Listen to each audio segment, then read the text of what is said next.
یہ بھی یاد رکھیں کہ عید اس کی ادائیگی کب ہم پر واجب ہوگی؟ جس شخص نے عید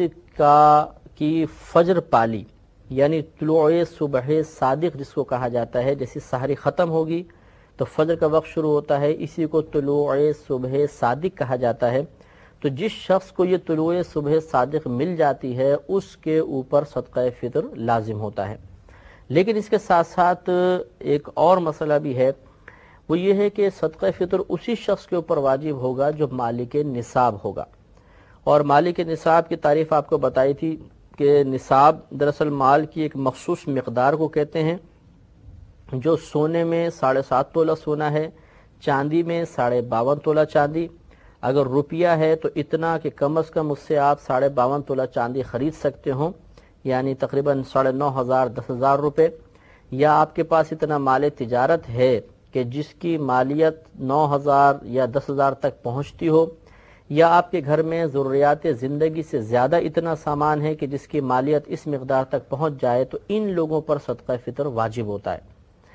لیکن یہ وجوب کا معاملہ ہے، کہنے کا مطلب ہرگز یہ نہیں ہے کہ جس پر واجب نہیں ہے وہ ادا بھی نہیں کر سکتا، ادا تو کرنا ہی چاہیے، ہر شخص کو ادا کرنا چاہیے،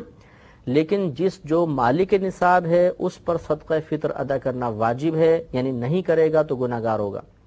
اور جس پر صدقہ فطر واجب نہیں ہے، یعنی وہ مالک نصاب نہیں ہے، وہ اگر جان بوجھ کر بھی صدقہ فطر چھوڑ دے، ادا نہ کرے تو وہ گناہ گار نہیں ہوگا۔ لیکن ادا سب کو کرنا چاہیے، کیونکہ اس صدقے کی ادائیگی کی جو حکمت نبی کریم صلی اللہ علیہ وسلم نے بیان فرمائی ہے، وہ حکمت مالک نصاب کے ساتھ ہی متعلق نہیں ہے، یعنی روزوں کی کمی کو پورا کرنا۔ تو جس پر واجب ہے وہ ادا کرے گا، اس کی بھی روزوں کی کمی پوری ہوگی، جس پہ صدقہ فطر واجب نہیں ہے وہ بھی ادا کرے گا تو انشاءاللہ روزوں کی کمی پوری ہو جائے گی۔ یہ بھی یاد رکھیں کہ ہم نے زکوٰۃ کے معاملے میں عرض کیا تھا کہ مال نامی ہونا چاہیے، بڑھنے والا، یعنی سونا، چاندی، روپیہ، مال تجارت، لیکن اس مقام پر مال نامی ہونا شرط نہیں ہوتا۔ لہٰذا اگر کوئی گھر کا سامان ایسا ہے جو فالتو سامان ہے، ہماری ضروریات زندگی میں سے نہیں ہے، اور وہ کوئی روپیہ بھی نہیں ہے، سونا چاندی مال تجارت بھی نہیں ہے، تب بھی اس کی وجہ سے صدقہ فطر بن جائے گا۔ تو گویا کہ زکوٰۃ میں بڑھنے والا مال ہونا شرط ہوتا ہے، اور صدقہ فطر کے وجوب کے لیے بڑھنے والا مال ہونا ضروری نہیں ہوتا۔ اب سوال یہ پیدا ہوتا ہے کہ کس شخص کے اوپر کس کا صدقہ فطر واجب ہے؟ تو یاد رکھیں کہ ایک تو اگر کوئی مالک نصاب ہے تو اپنی طرف سے صدقہ فطر ادا کرے گا، اس کے علاوہ اس کے گھر میں جو اس کی کفالت میں نابالغ بچے ہیں ان کا صدقہ فطر اس شخص کے اوپر واجب ہوگا، بشرطے کہ مالک نصاب ہو تو ان کا بھی واجب ہوگا، جیسے چھوٹے بچے ہوتے ہیں اور نابالغ ہیں، اور اگر بالغ بیٹا بیٹی ہیں یا زوجہ ہیں یا ماں باپ ہیں تو ان کا صدقہ فطر اس شخص کے اوپر واجب نہیں ہے۔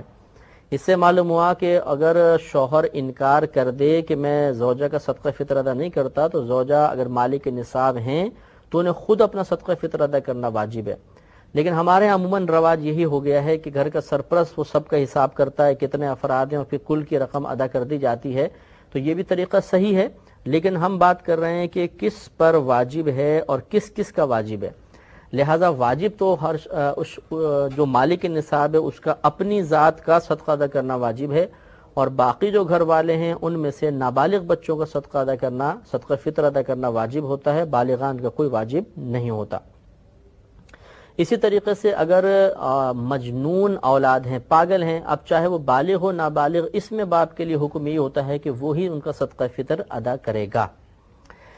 اگر بالفرض کسی کا والد فوت ہو گئے ہیں تو پھر دادا والد کے قائم مقام ہوتا ہے، اور دادا اپنے پوتوں کی طرف سے یا نابالغ بچوں کی طرف سے صدقہ فطر کو ادا کرے گا۔ لیکن بالفرض اگر شوہر کا انتقال ہو جائے اور ماں موجود ہے، یہ بیوہ عورت ہے، اس کے چھوٹے بچے ہیں، تو بیوہ عورت پر اپنے بچوں کا صدقہ فطر واجب نہیں ہوتا ہے، کیونکہ نان نفقہ باپ پہ واجب تھا تو باپ کو ہی صدقہ فطر کی ادائیگی لازم تھی، ماں پر صدقہ فطر واجب نہیں ہوتا ہے۔